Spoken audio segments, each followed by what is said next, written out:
But when I stopped worrying about that, realizing I could be more efficient by just being in the encounter the whole time, I realized that it was a much more rewarding encounter with the patient.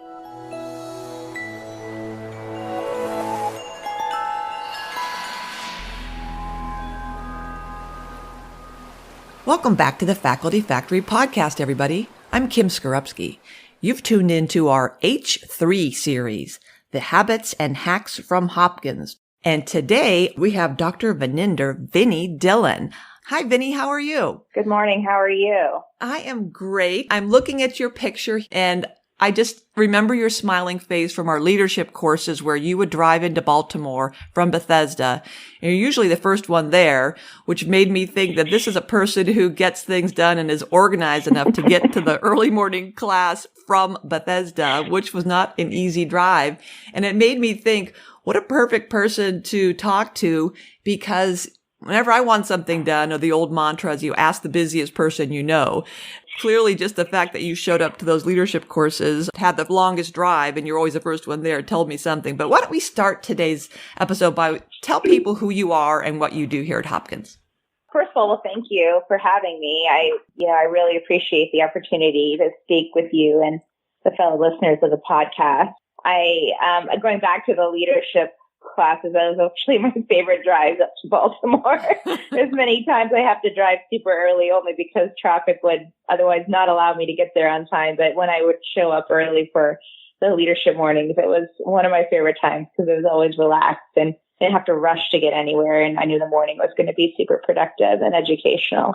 So I work within the Department of Otolaryngology, head and neck surgery. I was actually a fellow at Johns Hopkins and trained in both laryngology, which is voice, swallow, and breathing, as well as endocrine surgery, which is thyroid, parathyroid surgery. So I finished my fellowship there in 2017 and decided to stick around and be part of the faculty, primarily in the National Capital Region. So that's where I'm primarily based with both clinic and the hospital. And I practice both, actually. I've been fortunate enough to be able to practice both laryngology and endocrine surgery as part of the group. So that's sort of my subspecialty. Oh, wow. Fancy. And you are, how are you getting your promotion packet together for associate professor? I am. I'm actually looking to get a promotion within the clinical track, the clinical excellence track. So yes, I am working on that currently. And with the new clinical excellence track, my goal ultimately, because my practice is really clinical, I would say 80 to 90% clinical.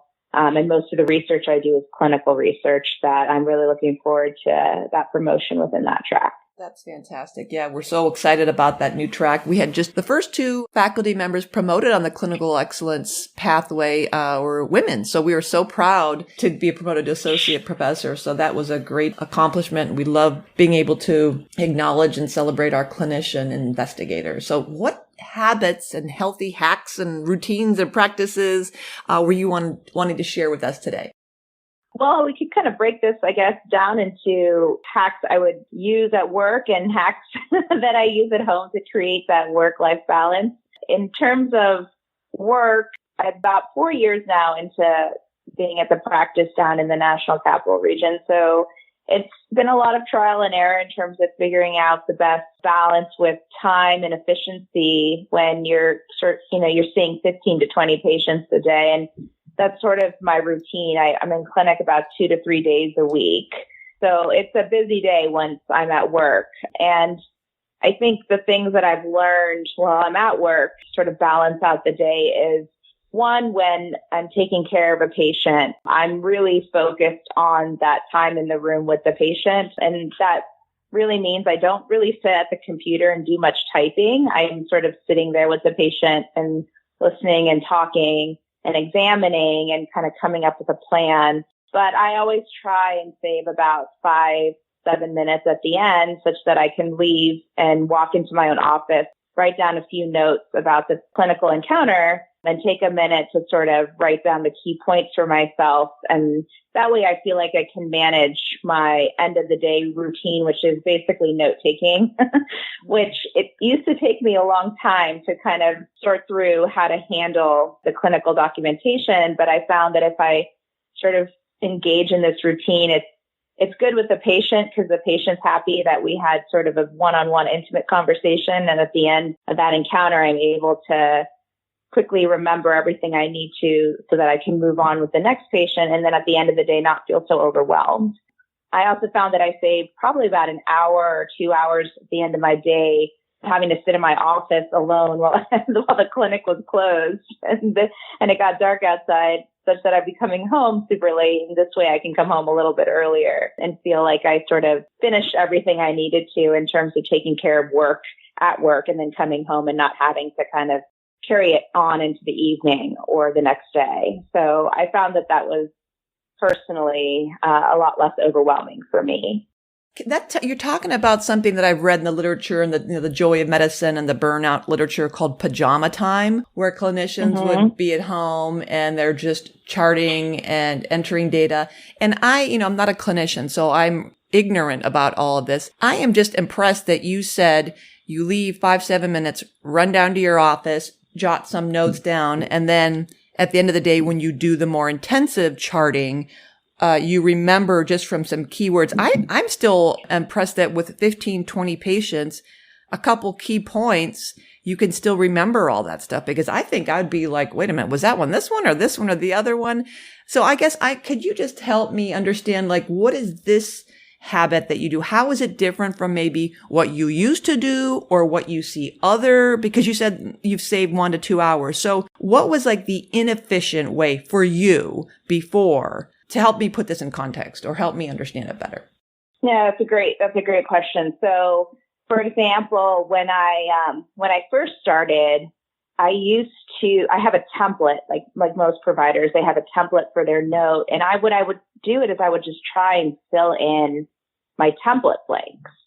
And I felt like I was filling in blanks rather than remembering the patient, if that makes sense. I was sort of filling in the clinical issue, the acute issue at hand, but I wasn't really kind of capturing the whole patient's story such that I could remember the patient even hours after I'd seen them. So it felt like I was getting details, but not the big picture of what was going on, what I had seen, what I had kind of come to the conclusion of what the patient and I had discussed in terms of a treatment plan. So when I used to do it that way, and I will admit, I used to sit in the room and type, sort of listening, but sort of, it was almost wrote whatever the patient said, just writing it in quickly.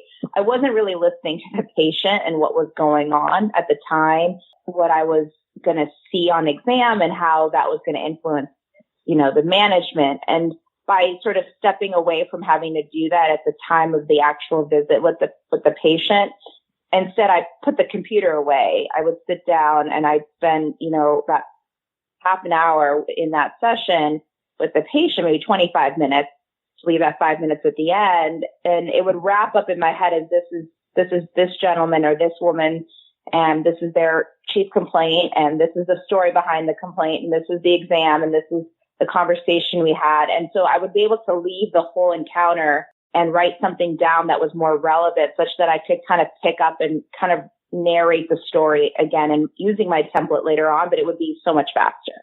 That is fascinating. You're making me think of the Myers-Briggs, the second 2-letter combination, sensors or intuitors, and the sensors are the details and the intuitors are the big picture. And to me, what you've described, I can see it in my head, even though I don't know nothing about what you're talking about, that if you have a template and someone is talking to you, and it's not even having a conversation because they're talking at you while you're doing something, in that instance, you know the template. So when they're saying something, a piece of data, you're like, oh, that's going to go in this box or that's going to go in that box. And so you're looking for pieces, like you said, to fill on those blank spots. And so now you're focused on filling holes in a template versus the whole, like you said, the story. And as soon as you started talking, I'm like, oh, she's talking about the story. And then it made me think of going up for promotion when we have this online tool that we're switching from. It used to be called Nomination Manager, now to Interfolio. But in the Nomination Manager, it's the same thing. You're filling out a tool.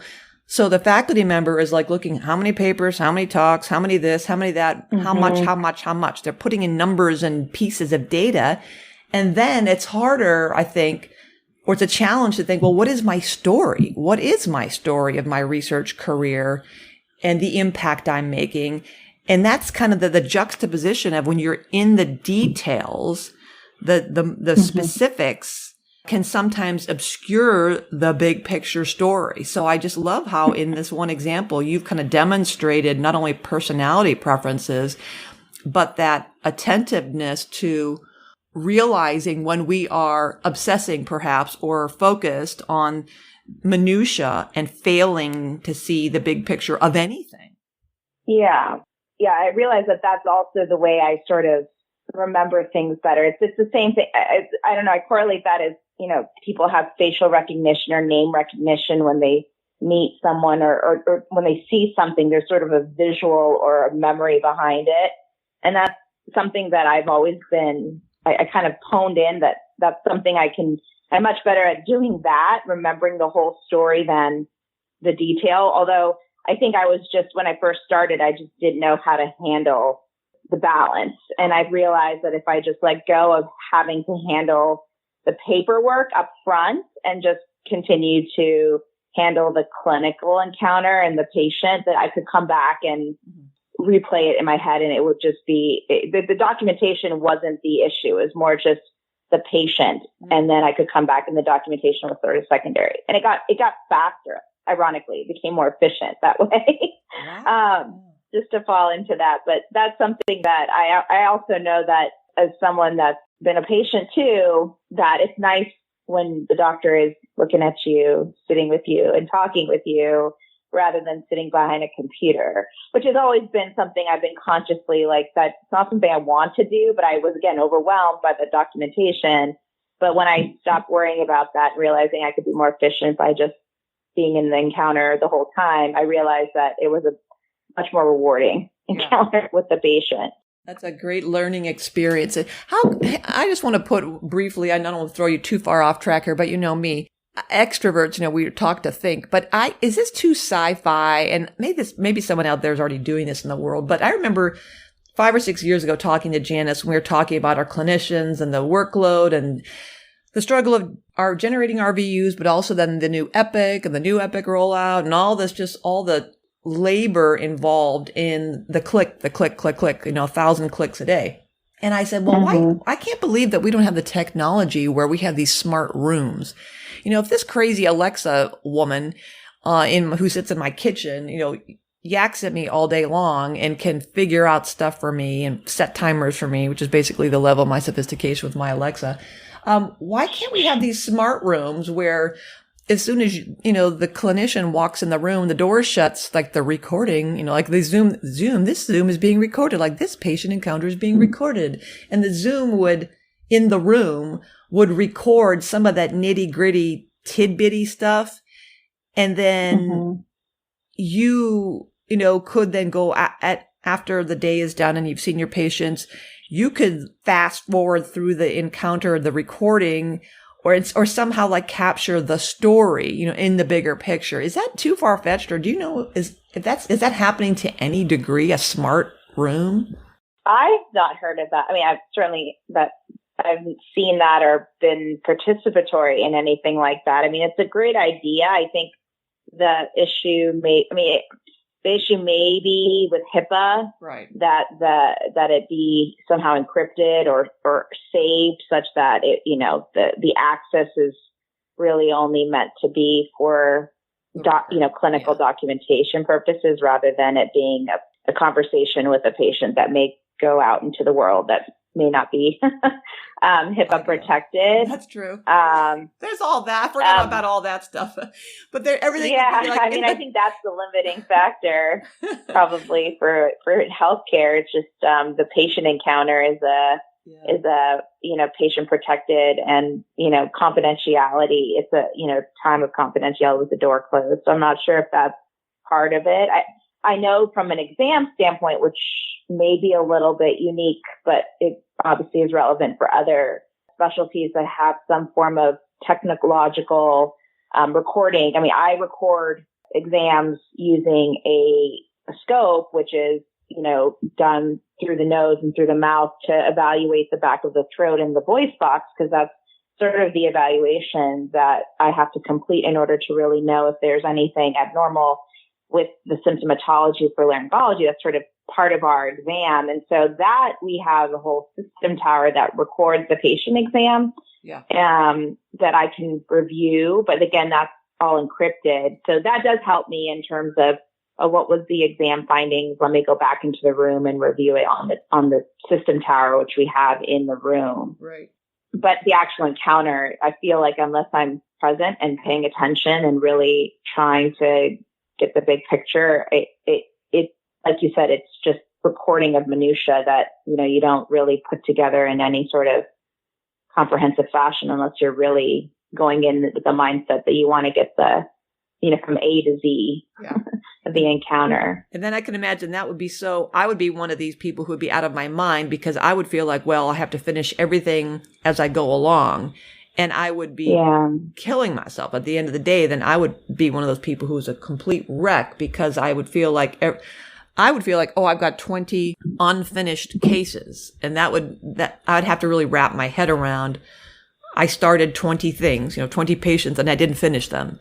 Rather, so you and have figured out, obviously, and you're not the only one, I'm sure, that they're just efficiencies in any process. And so I just like how you played that out, identified opportunities to not only be efficient for your time, but also build a relationship with the patient. Because as we all know, there's so much to be said and learned between the lines. And when you listen to people and watch them, and, I think it's Sarah Andrews, one of her twin girls, said, no, mommy, listen to me with your face. Listen to me with your face. Don't, when you listen to somebody and look at them, there's just so much to be learned. So I think there's so much value in what you said, not only in time, but in quality of life and quality of encounters.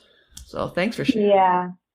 Yeah. No, of course. I just to add to that, with that comment about listening with your face, it's funny because I feel like after I started doing that too, when patients call or patients leave a message with the office and they leave it as, Mr. and Mrs. So-and-so, I'm like, oh yeah, that was that person with that story. Like, I feel like I'm better. Yeah. I remember better now because it was a full encounter that I'm like, I know who that person is. It's not somebody I have to look up again because there's a facial and, story, like there's a face and a story attached to it. So yes. I agree with that. So what else do you want to share with us today?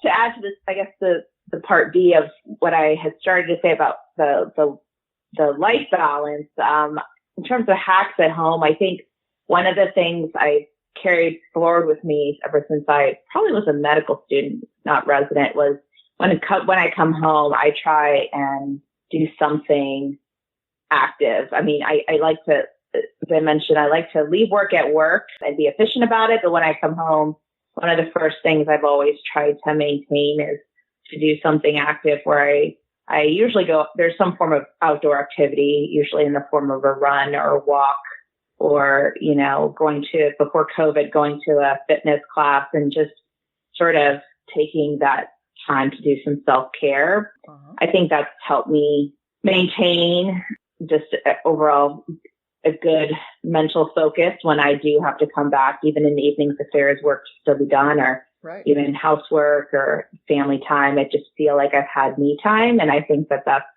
been something very important to me. It's sometimes difficult. It's not always easy, especially when it's been a long day, but even 10, 15 minutes of that me time has been very beneficial. Oh yeah. Yeah. That I hear that over and over and over. That's just a common theme.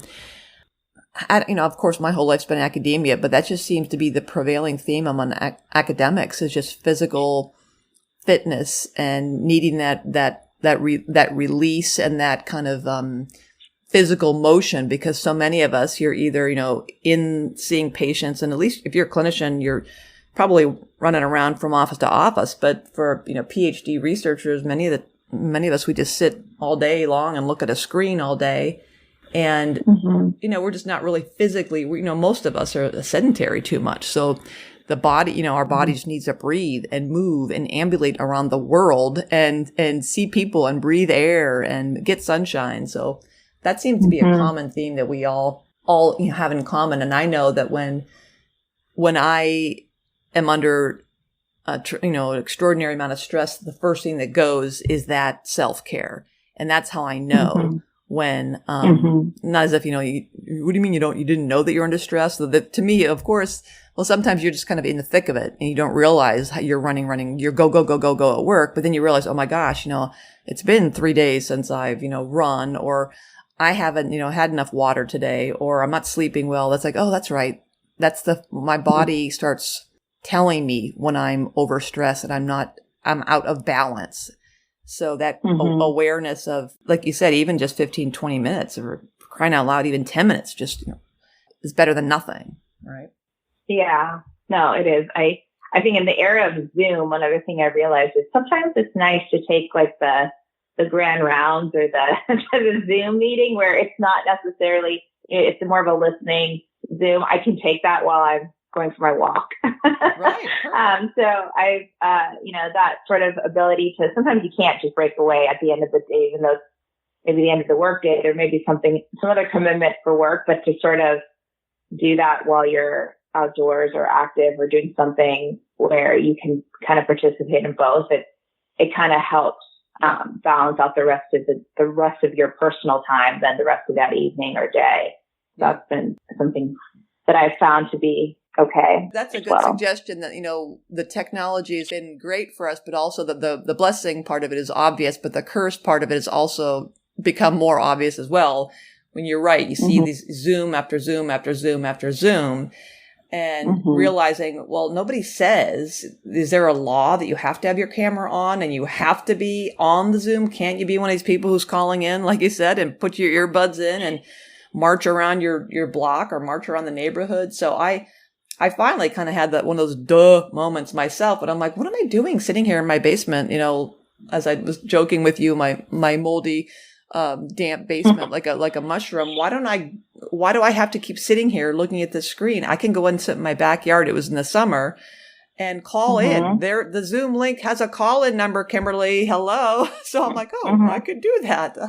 So I actually said, okay, right. So I called in, and they said, oh, Kim, why aren't you turn your camera on? Why, we miss seeing you. And I'm like, sorry, you know what I look like? I look the same as I looked yesterday. I'm sitting outside on my phone. I need some sunshine. And that's the whole other part of that, giving yourself the grace and the mercy, and other people as well, especially during these times. Like, we have to kind of refrain from judging and being so harsh and critical on ourselves as well as other people, because these times, and hopefully when we come out of this, we'll have a heightened sensitivity to just needs that people have, that we can't just be these automatons who are just marching like, crazed robots all day long, and not realizing that our bodies are and our minds and our souls are gonna feel the effects of this. Right. Yep, you're completely right. Yeah, so that's something I think that's something I've carried forward, through COVID too. Keeps me kind of sane. I think the other thing that I've realized, again, with the understanding that there is some element of telework now, probably more than before. I mean, there are days where, I can do the work from home rather than go into the office, because the office is still connected to the clinic and there's so many people in the clinic. So we have to kind of respect that sort of social distance that, we have to maintain at the office. So when I do work from home, I like to try and get up early. I think earlier than I used to, especially even on a weekend. And I like to do more work in the morning because that's the time I'm the most productive, I feel, when I have to kind of collect thoughts or address things that I've been holding, off or putting off all week because of work. I tend to find that the morning time with a cup of coffee and my computer is just a lot nicer and me time. But it allows me to feel like rewarded that I've gotten the work done that I needed to, and I have the whole day still ahead of me. for other things. Yeah, I love that. That's such a nice reminder too. I love the mornings as well. And I love a nice mellow welcoming into my morning versus pre-COVID. It'd be like a shot up out of bed, in the shower, out the door like a maniac, in traffic and flying like a nutcase. And now it's a total transition to I feel like a coffee commercial in the morning where I, get up and leisurely and read and build in that, like you said, that time, and that little extra time is it does pay off. And then something else I've noticed with the COVID that kind of gets to what you're saying is that because of the reliance now on technology and the socially distanced, and so we're working, you're not punching a clock, 8 to 5 or, 9 to 6. Work is more fluid, which can also be a curse, but because of that fluidity of like, oh, it's a nice day, the sun is shining, I have an hour and a half to my next Zoom, I'm going to go head out. Whereas back in the olden days, I wouldn't necessarily just take off and do something. I'd still be sitting in my computer because I'm working. So now there's kind of more of a like, well, no, I'm going to go out for a walk. I'm at home and I'm going to come back. And then my work has shifted in terms of time of the day, because I'm not constrained to the kind of, at work versus at home. So again, it's kind of that sweet sour thing of it can be good because I have more flexibility. So like yesterday after my Steelers were routing their, I won't mention the other team, but now we're 9-0. Hello. I'm just saying, go Steelers. But, as is obvious that the game was in the bag, I just came down to the basement and just started working to get a head start. And it didn't feel onerous. It didn't feel like a drag, or it didn't feel like, oh, I have to work. I can't believe I'm working on a Sunday afternoon. It's more like, this is cool. I'm getting things done and I'm good about it. And I'm good with it because during the week, I go for a walk if it's nice outside, or I go to the Safeway every day, to the grocery store to see people. So it kind of balances out, and I feel more relaxed and more peaceful about the whole flow of things. Yeah, agreed. 100%. Yeah, no, I appreciate my mornings a lot more, and I feel like there's a motivation now to get up in the mornings to try and enjoy that time because of that maybe flexibility and fluidity. I think that from a home life standpoint, that's really important. I think the other thing is because I realize that, I still go into work, which I know it's not the same for a lot of people. And I, in some respects, feel with COVID, I feel privileged that I do get a chance to go into work. There's a work family that's present, and, I still am able to maintain that ability to work from my office and see patients and go to the hospital. That in itself is something that I'm still very happy that I'm able to do. But I think when I also understand the importance of when I'm home, because my husband, he's worked from home and his life is sort of work and home, all at home, that when I'm home, that we both spend time together as a couple. And I think that sort of, I try my best to kind of keep work at work, and the mornings when I have them for work, but the rest of that time is spent with him. And I think that, that's important also for maintaining my home relationship and keeping it strong. So I think those are important things I've learned, especially with the pandemic. But these are all changes in work-life balance that have happened, but I've found that that's been very rewarding as well.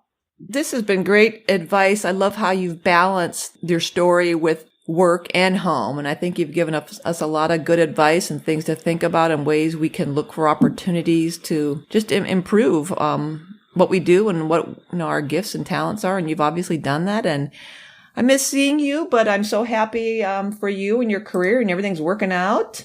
Any last words before we close off for the day? Podcast again, and it was just nice to talk to you, Kim. It's been a while. I know. I do miss faces and voices, especially since it's been many months. I know since I haven't been to Baltimore and seen the team. It's been over a year now for the leadership group, but just nice to kind of catch up. So thank you. No, thank you. Folks, you've been listening to Dr. Vinny Dhillon on our Triple H series, The Habits and Hacks from Hopkins. I hope you join in next time to the Faculty Factory podcast. Bye, everybody.